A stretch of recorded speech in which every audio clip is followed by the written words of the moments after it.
How is everybody today? Well, thank you so much for being here. So glad to see such a great turnout. It's truly an honor to have the President of the United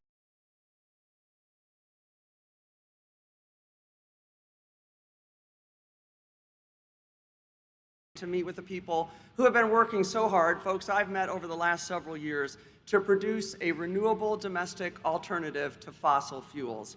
And folks, I have been fighting tooth and nail for this year after year.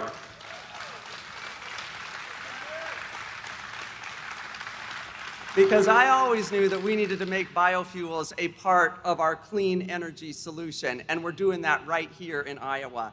Investing in biofuels not only helps Iowa's farmers and rural communities, but also lessens our nation's reliance on fossil fuels and brings down prices for Iowa families. President Biden knows that ethanol, which is created right here at Poet Bioprocessing, is significantly cheaper at the pump, reduces our carbon emissions, and provides good-paying jobs like right here at Poet in Menlo. And so the President is here to support that. And so I'm so immensely grateful for the President's work in upholding the renewable fuel standard and keeping biofuel production going strong. And I'm thankful for all the investments President Biden has made in Iowa in his time in office. Everyone needs to know how much that is. Iowa, as we know, has more structurally deficient bridges than any other state in the nation. And thanks to President Biden's leadership, we've already received $650 million in new funding for roads and bridges.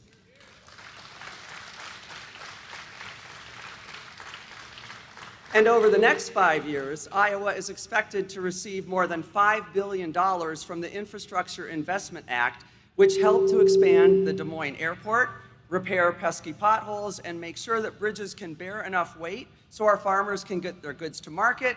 And we're also getting poisonous lead out of our drinking water and so much more right here in Iowa, and I'm so proud to be a part of that. I'm really proud to have supported these investments that will help keep Iowa happy and healthy, and to make sure that we right here in Iowa have a fair shot at the 21st century economy. And I'm excited to see the impact that these investments will have in our great state. Thank you all again so much for coming out here today, and thank you, President Biden, for your leadership. With that, I'm going to turn it over to two wonderful people, Rachel Connor, who is the grain merchandiser here at Poet, and Joe Biden, President of the United States of America.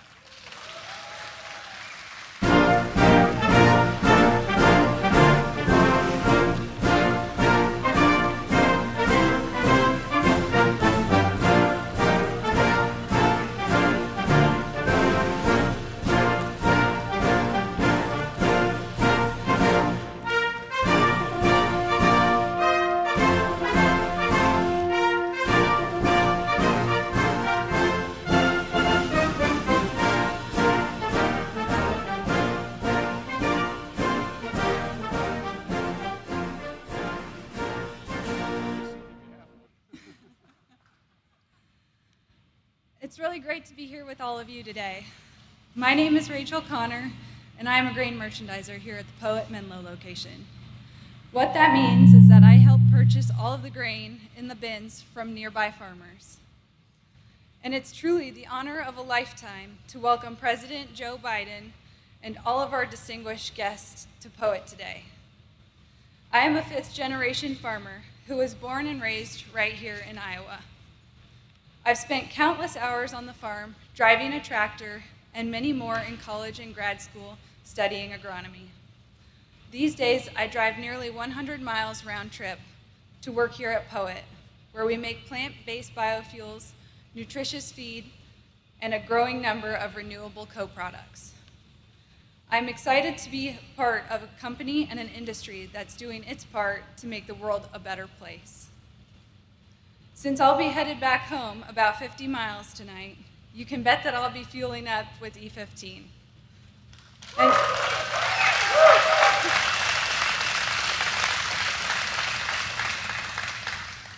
And come June 1st, I hope to keep saving money with E15.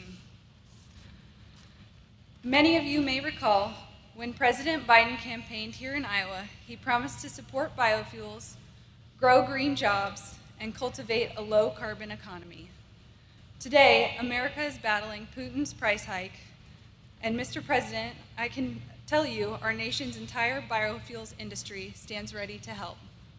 So ladies and gentlemen, let's give a warm Iowa welcome to President Joe Biden.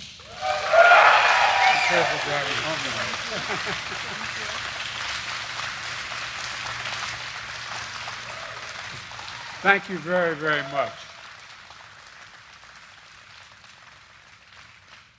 Now, as I was campaigning here in Iowa and made that commitment, I don't think anybody heard it, but we're back. We're back. And my name is Joe Biden. I work for Congresswoman Axne. There she is.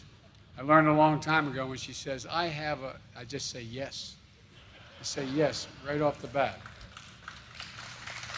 I tell you what, she is one hell of a champion for you. I mean it. I mean it. You ask anyone, if you ever come to Washington, walk into the Congress and say, you know anybody from Iowa? The first thing they'll say, they'll mention her name. Anyway, she said, thank you. Thank you for your friendship. To start, I'd like to say a few words about the mass shooting in New York City subway this morning you've all read and heard about. Jill and I, my wife Jill and I, are praying for those who are injured and all those touched by that trauma. And we're grateful for all the first responders who jumped into action, including civilians who didn't hesitate to help their fellow passengers and try to shield them. My team has been in touch with Mayor Adams and New York's police commissioner, and the Department of Justice and the FBI are working closely with the NYPD on the ground. We're going to continue to stay in close contact with New York authorities and as we learn more about the situation over the coming hours and days. And something could have broken between now and the last hour. I haven't heard the news. I haven't spoken to anyone on my staff. But we're not letting up on it until we find out and we find the perpetrator. Now, to the reason I'm here today, I want to thank you, Rachel, and thank you, Congresswoman Axne. When you hear about progress we're making in Iowa on everything from biofuels to bridges, you can thank Cindy. That's what you. No, I'm not joking. I am not joking. There was no fence at the White House high enough to keep her out. Not. All kidding aside, Cindy, you're doing one heck of a job. Thank you so much. I also want to say a special hello to someone who really wanted to be here today. And you think I'm kidding. He's the guy that brought me to the first biofuel plant in Iowa years ago. Your former governor and my Secretary of Agriculture, Tom Vilsack. Unfortunately, couldn't be here today. He went to a press event in Washington, and like 2/3 of the people who went, I think, they got COVID. He's doing fine, spoke to him, but he couldn't be here. But I'm here today to talk about the work we're doing to lower costs for American families and put rural America at the center of our efforts to build a future that's made in America. And that's not hyperbole. It's about being made in America. A lot of that has to do with this industry. I just had a chance to see the work you do here and turn more than 40 million bushels of local corn into 130 million gallons of ethanol a year. That's a lot of gallons. We want to see facilities like this all over the Midwest, and here's why. First, it supports farmers and the farm economy. You know, everybody thinks Delaware is a big industrial state and banking state and DuPont. We have a $4 billion industry. It's called agriculture in Delaware. And it's mostly, we have more chickens in Delaware, broiler chickens, than you have in the entire Midwest, I think. But all kidding aside, it is a big industry in Delaware. And my state, everybody thinks is an industrial state. It's a very rural state. The largest city outside of the main city of Wilmington, Delaware, is almost 150,000 people, is 20,000 people. It's a rural state. And so we understand about getting the rural communities engaged and being able to make it generally. And all that corn in the silos is from farmers within 60 miles of here. Knowing you have a buyer gives farmers something they don't often have: peace of mind, certitude about where their product can be sold and to get a fair price for it. Second, It creates good-paying jobs. It's estimated there are over 400,000 jobs directly and indirectly supported by this industry nationwide. There's a lot of people. That's a lot. And a lot of paychecks and good, decent paychecks. Third, it reduces our reliance on foreign oil. By adding this fuel to our gasoline, 10% or 15%, even more, stretches the supply. And fourth, it gives you a choice at the pump. When you have a choice, you have competition. When you have competition, you have better prices. And in addition to all that, you get less harm to the environment, lower greenhouse gas emissions, and you get even byproducts like grain here, which goes into animal feed and which helps cattle producers and lowers their cost.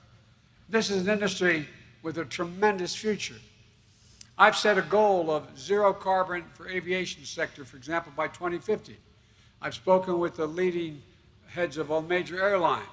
It's going to require billions of gallons of sustainable aviation fuel. And you simply can't get to net zero by 2050 without biofuels.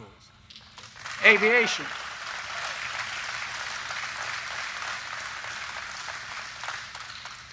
Aviation is the case where you blend in a little bit of biofuel. It's where it's called drop-in, meaning 100% biofuel. You don't need to take my word for it.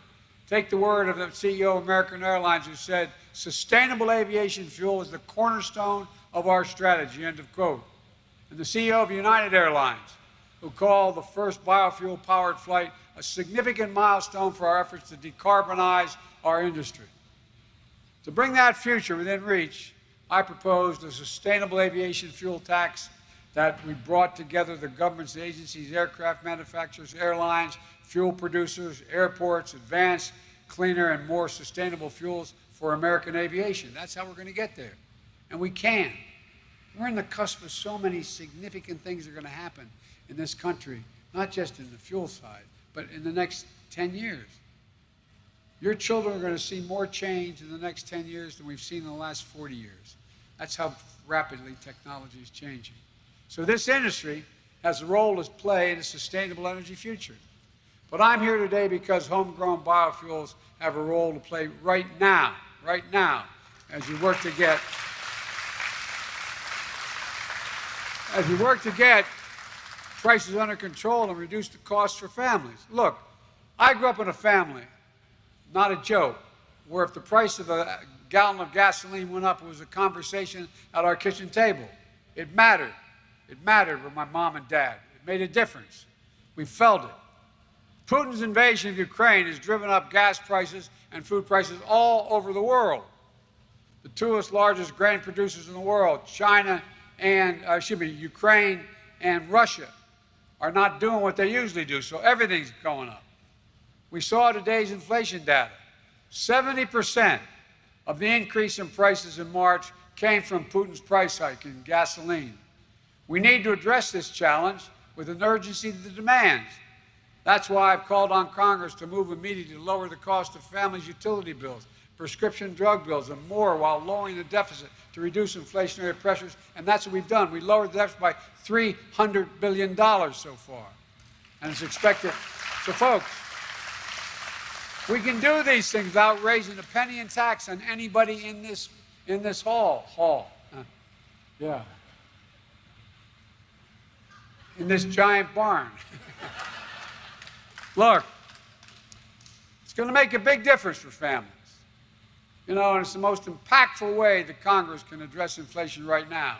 But even as we work with Congress, I'm not going to wait to take action to help American families. I'm doing everything within my power by executive orders to bring down the price and address the Putin price hike. In fact, we've already made progress since March inflation data was collected. Your family budget, your ability to fill up your tank, none of it should hinge on whether a dictator declares war and commits genocide in half a world away. To help deal with this Putin price hike, I've authorized the release of 1 million barrels per day for the next 6 months from our Strategic Petroleum Reserve. This is by far the largest release of our national reserve in history. It's a wartime bridge to increase oil supply as we work with U.S. oil producers to ramp up their production this year. Coordinated release with partners and allies around the world. I've spent hours and hours with my counterparts around the world trying to get them in on the deal. And shortly after I made the announcement, over 30 countries agreed to release another 60 million additional barrels onto the market. Over 240 million barrels over the next 6 months is the bridge to be able to make sure we are going to be able to keep prices down. This is the largest collective reserve release in history. Hundreds of hours of meetings with key allies, keeping them together is paying off. Putin was counting on the division of NATO, the division of the European Union, the division of the world. We've spent a lot of time, but they're all following, every single one, including in Asia, South Korea, Japan, Australia, all of them. Nations coming together to help deny Putin the ability to weaponize his energy resources against American families in Europe and around the world. And by the way, we're also cutting off access to technology for him. Without American technology, look at the number of major American companies on their own, not at my urging. Over 600 of them, from Exxon to McDonald's, have left Russia. He has a burning tundra, literally. It's burning. The permafrost is burning. He's got a problem, and we're not going to let him cause that problem to spread to the rest of the world. And that helps stop the run-up of oil prices that have begun to bring prices down a little bit. As a result, countries acting together to release this reserve. And America should be seeing the savings. And we're not just learning and leaning on our reserves and our allies and partners to help bring down the gas prices and to power the nation. We're leaning on you, our farmers, our biofuel refiners. Today, I'm announcing that the environmental, and I don't think it's much of an announcement, it's already broken out pretty much the last 24 hours, but the Environmental Protection Agency is planning to issue an emergency waiver to allow E15 gasoline that uses more ethanol from homegrown crops to be sold across the United States this summer in order to increase fuel supply.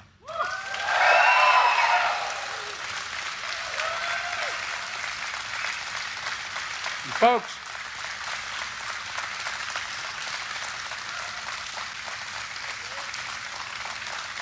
I feel like, thank you. I feel like, as a minister, and I feel like I'm preaching to the choir here.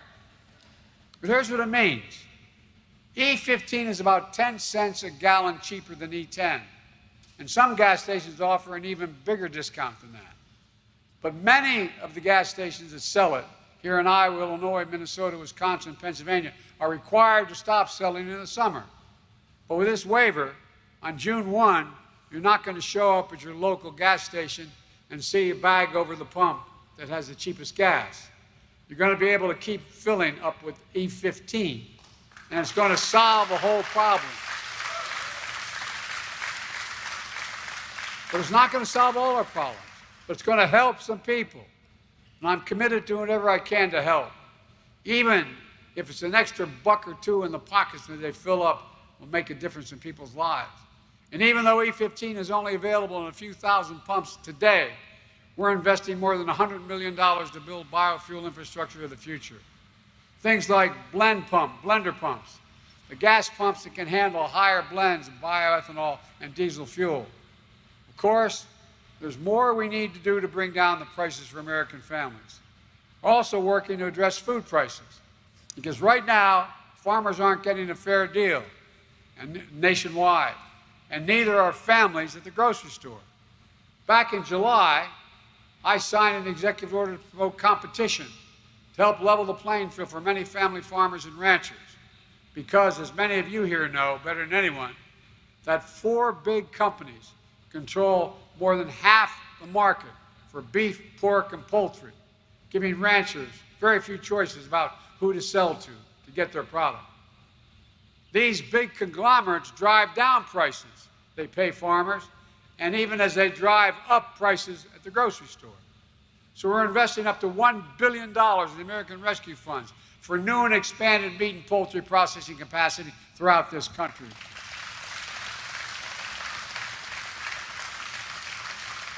And this is something I've talked about with Brent Johnson, who is here today. We're going to invest and innovative new products and processors, small businesses, independent businesses, the lifeblood of our economy. It's going to give farmers and ranchers more options to shore up a weak point in our food supply chain and bring down prices for American families. I've said it before and I say it again. I'm a capitalist, but without capitalism, without competition, isn't capitalism. It's exploitation. Exploitation. And bringing down the historic economic progress, reducing costs for families also requires investing in infrastructure. My introducer is going to drive home 50 miles. I got to make sure of the thousands of bridges in this state and around the country that aren't safe. I hope you're not going over some of them. And that starts with roads and bridges. It really does. As Cindy's pointed out, Iowa has more bridges than any other state in the nation that are classified as structurally deficient. 4,500 are in poor condition. And here's the reason why Cindy's work in the infrastructure law was so important. About 2/3 of the bridges in need of repair in this country are considered off-system because they're not directly on the interstate highway system. And back in January, I was supposed to speak in Pittsburgh, which I did, at a steel mill. But on the way there, a bridge collapsed in the city. That's what most people don't realize. It's called the City of Bridges. There's more bridges in Pittsburgh than any other city in America. And that morning I got there, it collapsed. We went straight to the site. The bridge had been rated in poor condition for the last 10 years. Thank God nobody died. It was about, I'm guessing, maybe 300 yards across a little bit of a valley and a shallow creek. And the steepest part from the bridge to this creek was probably about 8 or 10 stories. And it was a snow day. And that bridge, if it weren't a snow day, would have had, at the moment it went down, school buses with hundreds of kids going across that bridge. This stuff matters. I mean, it really matters. I was telling Cindy I was in a small town in western Pennsylvania. And they needed a bridge. The bridge was only as far as from the length of, not half the length of this room. And guess what? The fire station was on one side and the town was on the other. But because they couldn't take the fire trucks across that bridge because they were afraid it would collapse, they had to go, if I'm not mistaken, either 10 or 11 miles, 5.5 miles up and 5.5 miles back to get there. And they had a fire, and they couldn't get there in time. Just across, they could see it. It was literally maybe 500 yards away, and they couldn't do anything about it. These bridges are essential for small towns in my state and yours towns and rural areas, for farmers to get their products to market, for small businesses to be able to serve their customers. These are bridges that, when they're closed, shifts off delivery and routes to schools and routes home. It takes a lot longer. They create longer delays for first responders when every second counts. And you all, Cindy can cite it for you, the statistics are. You get in an accident in a rural area, you have about a 40% greater chance of dying than you do if it happens in the city. It just simply takes longer to get to the hospital, longer to get to the doc. So in the bipartisan infrastructure bill, we included $27.5 billion for smaller bridges, including dedicated funding for off-system bridges. And folks, look, we used to be rated the #1 infrastructure, had the #1 infrastructure in the world. We're now number 8, the United States of America. The United States of America. And folks, here in Iowa, our bipartisan infrastructure law is delivering $93 million for those bridges just this year. $93 million.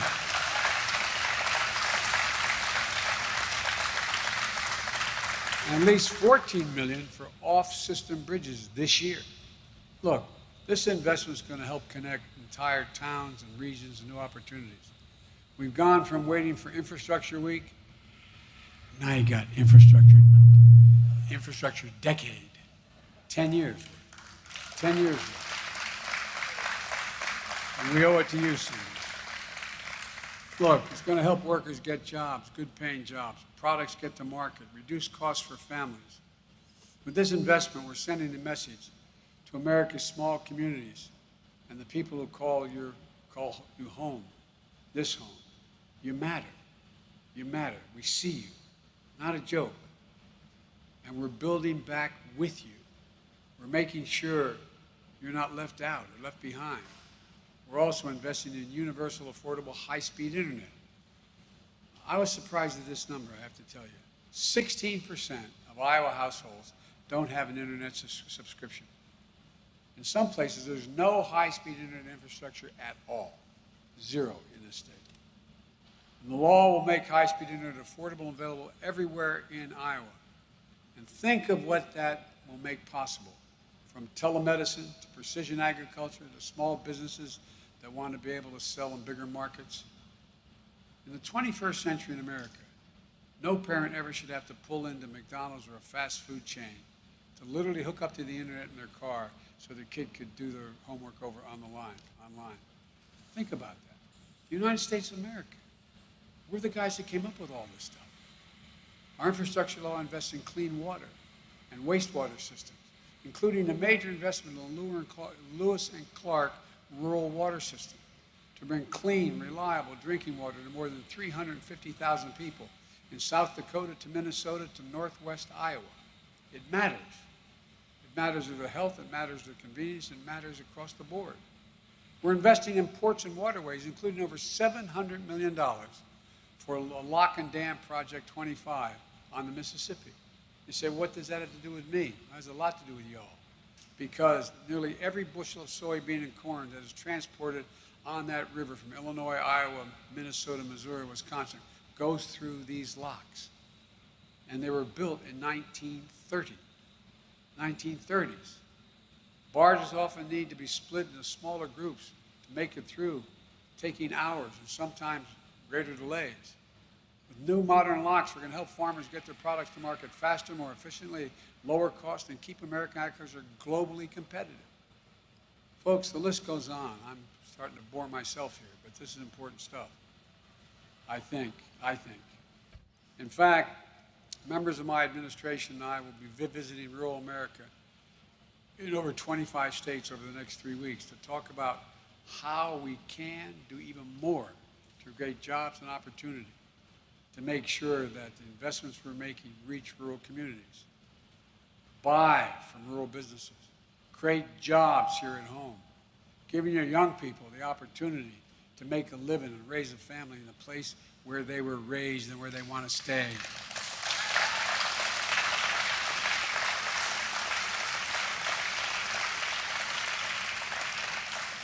I won't ask the people, I know no woman is over 50 years of age here, but the men are over 50. How many times have you had a son or daughter, niece or nephew, say, I don't want to move, but I have to. There's no job here. I don't have a chance here. We're changing that. Let me close with this.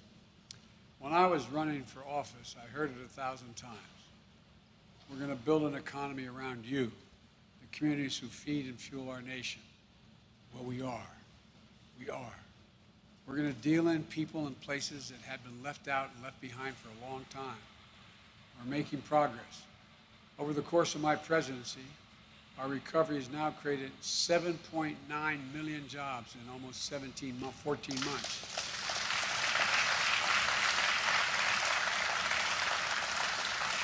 More jobs created over the first 14 months of any president in American history. And in 2021, our economy created more jobs in rural America than occurred in the last 15 years. So I'm more optimistic about America today than I've been in my whole life. And my doc, I had an aneurysm when I was much younger, and I was put in the hospital. I was a senator. And he started explaining to me what an aneurysm was. I said, I don't need to know. He said, I'm just going to take the top of your head off and do something with it. And I said, no, you do your job, I'll do mine. I'll be the patient.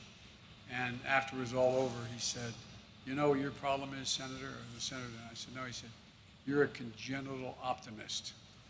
And I am, because I'm an American. That's why I'm optimistic, because I see a future that's within our grasp, no hyperbole.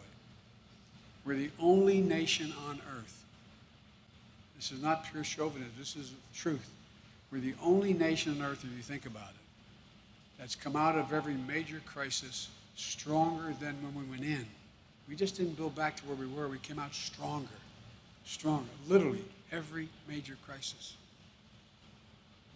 we faced, we turned into an opportunity. That's exactly what we're going to do today. With all of you, I can't thank you enough for all the work you put in, all the faith you have in your state, in your community, in your country. And I just want to say, God bless you all. And every time I walk out of my Grandpa Finnegan's house up in Scranton, which died when Cole died, it's coming back. Every time you walk out the door and you yell, Joey, keep the faith. And then one of my grandmother or my aunt would yell, no, Joey, spread it. Let's go spread the faith. Thank you very much. Thank you. Thank you.